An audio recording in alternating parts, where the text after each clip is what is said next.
Quando nós falamos que religião não traz paz e não serve para nada nesse mundo, as pessoas ignoram, achando que nós estamos mentindo e sacaneando.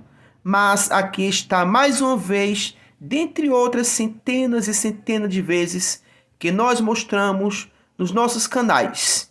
Um país como o Brasil, que é fortemente influenciado pela religião cristã, um país que tem um Deus todo-poderoso, um Jesus protetor dos pobres e uma santa que é a protetora do país, chamada Nossa Senhora Aparecida.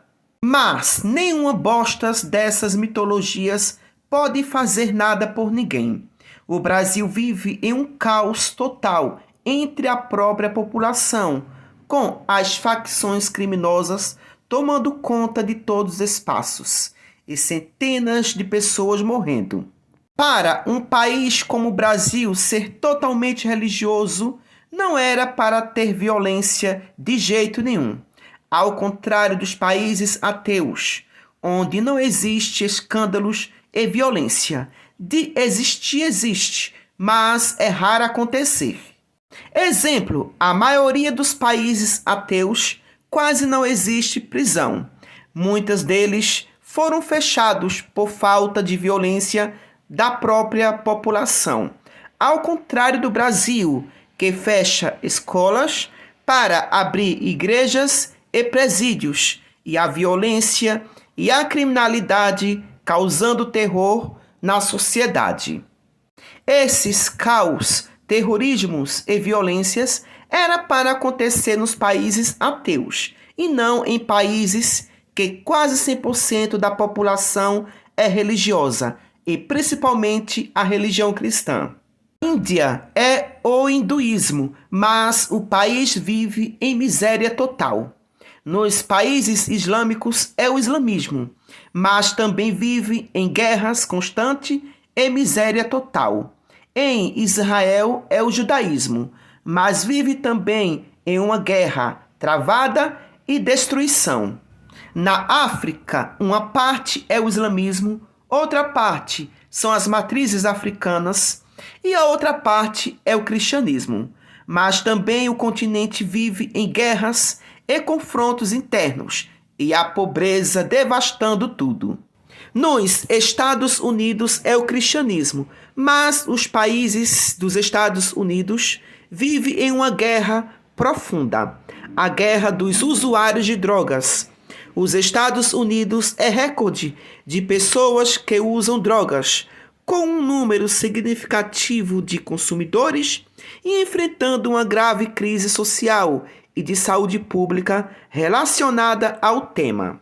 Se formos para os países da América Latina, também são as mesmas coisas. Enfim, religião não faz bem a nação nenhuma, mas antes é um atraso na vida de qualquer um, porque as pessoas ficam esperando proteção de suas mitologias, ao invés de se cuidarem, porque nós estamos só nesse planeta.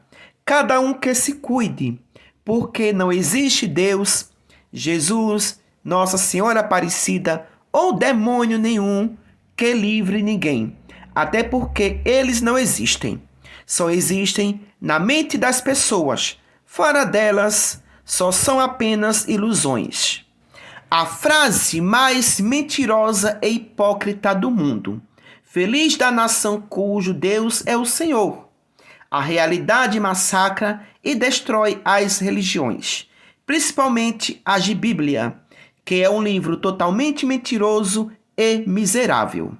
Aí muitas pessoas ficam cobrando do governo e das políticas públicas a intervenção. Mas cadê também a intervenção da sua própria mitologia na qual você acredita? Um Deus todo-poderoso que pode tudo, mas não pode nada na vida real. Dentro de um livro pode tudo, mas fora dele não pode nada. Então deixe de ser hipócrita e retardado, seja um cristão de verdade, admita que seu Deus ou seu Jesus só é apenas uma construção mitológica da sua mente, da sua cabeça doentia. Se pergunte, se questione a você mesmo: como é que eu tenho um Deus todo-poderoso de uma nação brasileira profundamente cristã, mas esse Deus ou Jesus não pode sequer dar um oi? Se você ainda tiver neurônios para raciocinar e questionar. Aí eu pergunto a você mais uma vez: quem é que morre nessas operações e conflitos? Os pobres. Você vê algum rico morrer nesses confrontos? Claro que não, e nunca vai ver. Por que isso acontece? Por um único fator: o dinheiro. Quem tem dinheiro mora nos melhores bairros e condomínios, nos seus confortos dos seus condomínios e apartamentos. Quando saem dos seus confortos, é dentro de carros blindados, e os pobres estão mergulhados dentro das comunidades, vivendo junto com as facções criminosas, onde crianças morrem dentro das escolas devido às balas perdidas, ou nas invasões dos traficantes dentro das próprias casas e escolas. Então, quem é quem manda no mundo e protege as pessoas? O dinheiro, claro. Se essas famílias que morreram, se tivesse dinheiro, elas teriam morrido? Claro que não. Porque se elas tivessem dinheiro, elas estariam morando em bairros e condomínios de luxos, longe da violência e do perigo das comunidades, comandadas pelas facções criminosas. E o engraçado é que os cristãos têm um Deus todo-poderoso no lugar do dinheiro, mas o mesmo Deus poderoso, todo-poderoso, não pode fazer nada por elas ou por eles. E enquanto os que têm dinheiro são protegidos pelo próprio dinheiro e vivem no confortos e na segurança. Aí eu pergunto: para que serve uma merda de um Deus desse? Serve para nada. Uma cama de galinha é mais útil 10 milhões de vezes do que esses 330 milhões de deuses de bosta que existem na mente das pessoas doentes. Por que acreditar em uma bosta de um deus mitológico que vai proteger alguém é pior do que um retardado? A realidade bate na cara todos os dias de que não existe Deus algum em lugar ou espaço nenhum. E ainda existe cristão adestrado e retardado que diz: mas Jesus é maior do que o dinheiro. Pois vai lá e vai morar nessas comunidades para tu ver se teu Jesus vai te livrar de nada, de uma bala perdida ou ser decapitado pelas facções criminosas. Na verdade, quem tem dinheiro está protegido pelo conforto que o dinheiro oferece. E enquanto não tem dinheiro, está sujeito a qualquer momento dentro dessas comunidades ser morto ou torturado. Então, por hoje só, e acompanhe comigo os vídeos a seguir e tirem suas próprias conclusões. E nós abrimos essa edição do JH do dia 29 de outubro com essa imagem aqui que traduz a guerra entre os criminosos e as forças de segurança no Rio de Janeiro. Dezenas de pessoas foram encontradas mortas numa área de mata no Complexo da Penha. Foi ali e também no Complexo do Alemão que ontem 2.500 policiais fizeram uma mega operação para combater o avanço do Comando Vermelho.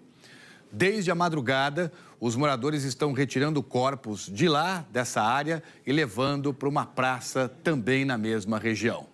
Jefferson Monteiro, ao vivo aqui com a gente, está lá e traz todas as informações atualizadas. Jefferson, boa tarde, obrigado pela presença. Os corpos já foram retirados, como é que está a situação por aí? Por favor, estou vendo uma grande movimentação de moradores perto de você. Das pessoas que moram Trali, boa tarde a todos. Sabe aquela imagem que vai ser difícil de tirar a cabeça, ainda mais a gente que está acostumado a lidar com segurança pública, violência urbana, vai ser difícil, viu, gente? Não só a gente da imprensa, mas principalmente os moradores daqui da região do Complexo da Penha, vai ser difícil esquecer dessa imagem de dezenas de corpos, mais de 70 corpos empilhados exatamente nesse ponto aqui onde o Guilherme Mira vai mostrar pra gente. Inclusive a gente vê um carro, uma viatura da Defesa Civil que estava posicionado aqui porque existe a informação que mais 3 corpos estão chegando a qualquer momento, que foram removidos de uma região de mata no interior da comunidade, uma das comunidades, localidade conhecida como Vacaria, que fica no Complexo da Penha. Quando a gente chegou aqui nesse local um pouco mais cedo, esse local aqui é conhecido como Praça São Lucas, um dos acessos ao Complexo da Penha, o número era de 50 corpos encontrados durante a madrugada. As horas iam passando e o número de corpos ia aumentando. Segundo membros de comissões de direitos humanos, já são, portanto, 72 corpos encontrados nessa área de mata, mas o número pode aumentar porque tem essa expectativa da chegada de mais corpos. Esses corpos foram achados numa região conhecida como Vacaria, no Complexo da Penha, foram removidos pelos próprios moradores e parentes também que vasculharam ali de forma aleatória esse ponto, onde eles receberam informações de que havia corpos e esses corpos foram encontrados e empilhados exatamente aqui nessa região. Todos os corpos são corpos de homens que foram mortos a tiros e a maioria dos corpos com marcas de tiros na região da cabeça. Os corpos foram levados em várias viaturas da Defesa Civil que chegavam aqui para remover esses corpos e levaram esses corpos para o Instituto Médico Legal e realmente vai ser um trabalho intenso dos peritos da Polícia Civil. Inclusive, a gente tem informação que nesse momento há representantes da Comissão de Direitos Humanos, da OAB, da Comissão de Direitos Humanos também, da Câmara Federal, da Defensoria Pública e também movimentos sociais, no local onde esses corpos foram encontrados, que é uma região de mata fechada, conhecida como Vacaria. Eles querem entender o cenário onde esses corpos foram encontrados. E a expectativa também é para o trabalho de perícia da Delegacia de Homicídios da capital. Olha, realmente assim, está todo mundo aqui em choque, a movimentação ainda é grande, porque realmente vai ser um dia difícil de se esquecer. Trali. Obrigado, Jefferson, pelas informações. Logo cedo a gente viu toda a dificuldade, até mesmo para que as viaturas da Defesa Civil conseguissem chegar ao local de tanta gente aglomerada ali por conta desses corpos que foram sendo removidos do mato, né, da área de mata e levados aí para essa rua. Você vê que os corpos ficaram no meio dos carros ali, no asfalto, cobertos. E aí, aos poucos, então, ao longo da manhã, a gente foi acompanhando a chegada das viaturas da Defesa Civil para fazer, portanto, a remoção. E os corpos foram levados, então, para o Instituto Médico Legal. Nós estamos mobilizados com todas as nossas equipes e o Lucas Madureira fala exatamente ao vivo do IML. E eu te pergunto, Lucas, como é que está a movimentação das famílias e o desafio agora também, até mesmo das autoridades, médicos legistas, peritos, para conseguir identificar esses corpos. Quem são essas pessoas mortas, né? Como é que esses corpos foram parar ali? Enfim, por favor, as suas informações. Boa tarde. Boa tarde, Trali. Boa tarde a todos que nos acompanham aqui no Jornal Hoje. A movimentação por aqui, Trali, tem sido intensa desde cedo, quando os familiares começaram a chegar aqui a essa região do Instituto Médico Legal, Afrânio Peixoto, na área central do Rio de Janeiro, para fazer o reconhecimento dos corpos. A gente fala ao vivo em frente a este posto de atendimento do Detran, que está acolhendo os familiares desses mortos da operação de ontem na zona norte do Rio de Janeiro. Aqui, essas pessoas estão recebendo senhas, depois elas passam por uma triagem e assim então aguardam para serem encaminhadas para o IML, que fica bem ao lado, é um prédio bem ao lado, e por lá elas fazem um trabalho de reconhecimento e aguardam pela liberação dos corpos. Pelo que eu apurei agora há pouco, conversando com os policiais civis que estão fazendo a distribuição dessas senhas, já chegaram por aqui familiares de 94 pessoas que morreram nessa operação de ontem, que aconteceu nos complexos da Penha e também do Alemão. Não há ainda a previsão de quando essa força-tarefa que foi montada entre a Polícia Civil e o Detran conclua. Os inspetores da Polícia Civil e peritos também informaram que o fato de muitos desses mortos serem de outros estados, como por exemplo Pará, Bahia, isso dificulta ainda mais o trabalho de identificação, porque é preciso que haja uma integração, uma troca de dados entre o Detran daqui do estado do Rio de Janeiro e o de outros estados também. A gente continua por aqui acompanhando toda essa mobilização para o reconhecimento e a liberação dos corpos. A gente, Tralha, ainda não sabe quantos desses corpos já deram entrada aqui ao Instituto Médico Legal. Volto com você. Tá bom, obrigado. A gente vai se falando. Se tiver novidade, por favor, algum retorno em relação a tudo isso, pode chamar que a gente já abre espaço ao vivo aqui para você de volta, direto do Instituto Médico Legal. Apareceu agora há pouco a imagem que nós colocamos dessa senhora aqui, ó. Essa senhora estava dentro da casa dela. E quando você está dentro da sua casa, você não está procurando confusão com ninguém. Você está simplesmente no seu ambiente, tentando se distanciar de confusão, tentando tocar a sua vida. Só que a violência foi para dentro da casa dela. A violência saiu da rua e foi para dentro da casa dela, assim como foi para dentro dessa escola. Suba o som aqui, por gentileza, ó. Olha isso aqui. Aí, William, como é que tá as coisas aqui? Olha como as pessoas são obrigadas a sobreviverem por lá. Porque isso aqui é sobrevivência, você vai me desculpar. Olha isso aqui. Tiro, William, muito tiro, olha só. Isso aqui não é viver. Ó. Olha, as pessoas tremem assim. Quando o som fica um pouco mais alto, todo mundo treme ali de medo. E como não tremer de medo numa situação como essa? Hoje, curiosamente, eu estava ouvindo um relato de um cidadão que vive lá na Ucrânia, falando das áreas bombardeadas, que ele teve que ficar 2 horas dentro de um banheiro, esperando o bombardeio passar. Qual a diferença disso aqui? Qual a diferença para esse ponto, por exemplo, do Rio de Janeiro? Ó, sobe o som. O bagulho tá doido, mano. Tá doido mesmo, meu amigo. Olha isso aqui.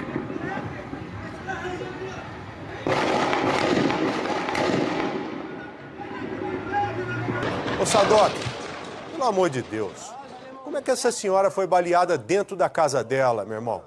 Como é que essa senhora é baleada dentro da casa dela, leva um tiro lá certeiro, infelizmente, na cabeça e morre dentro de casa? Por que atiraram em direção à casa dela? Como é que foi essa dinâmica aí, ô Sadoc? Pelo amor de Deus, meu amigo, eu não consigo mais falar de gente sendo baleada dentro de casa, gente inocente. Esses dias foi um coitadinho de um mecânico lá. Não tem muito tempo, um coitado de um pintor também. Às vezes crianças, pelo amor de Deus. Uma boa tarde a você, excelente trabalho, Sadoc.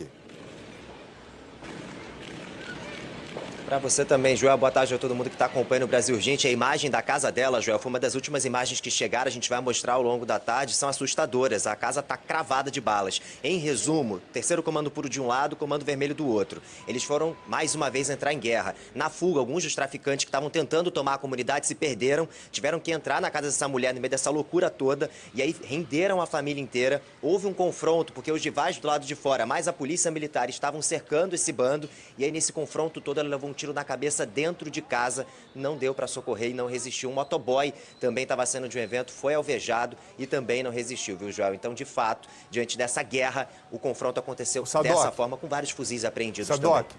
eu recebi a informação, por favor, me corrija aqui se não for da forma correta, de que esses caras que estavam disputando o território com esse traficante que estava dentro da casa da senhora, eles pararam na porta da casa dela, sabendo que o rival estava lá dentro, e eles abriram fogo. Pregaram fogo em direção à casa, sabendo que o cara estava lá dentro, mas sem se preocupar em nenhum momento com as pessoas inocentes, as pessoas que não têm nada a ver. Porque se eles abrem fogo e matam o traficante, o miliciano lá dentro da casa, pô, não estaria nem aí, para te falar a verdade. Seria até um a menos, para te falar a verdade. Agora, os caras abrem fogo em direção à casa de uma família de bem que não tem nada a ver. É matar a qualquer preço, sabe? Vai matar o oponente, e se tiver que morrer uma senhora como essa, ou o marido dela, ou uma criança, para eles tanto faz.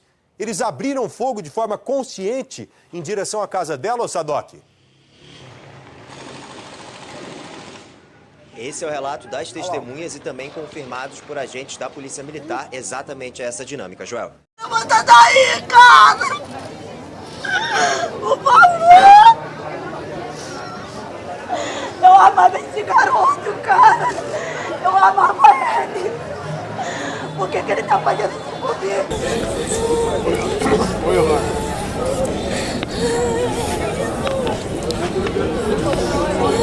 Pera agora. Não, ninguém! Ai, meu Deus do céu!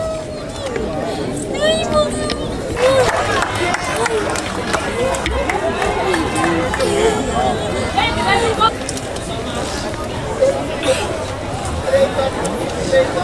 com a livração dele, tem que dar para levar. Vou matar filho, infartado, bandido, protegido pela lei.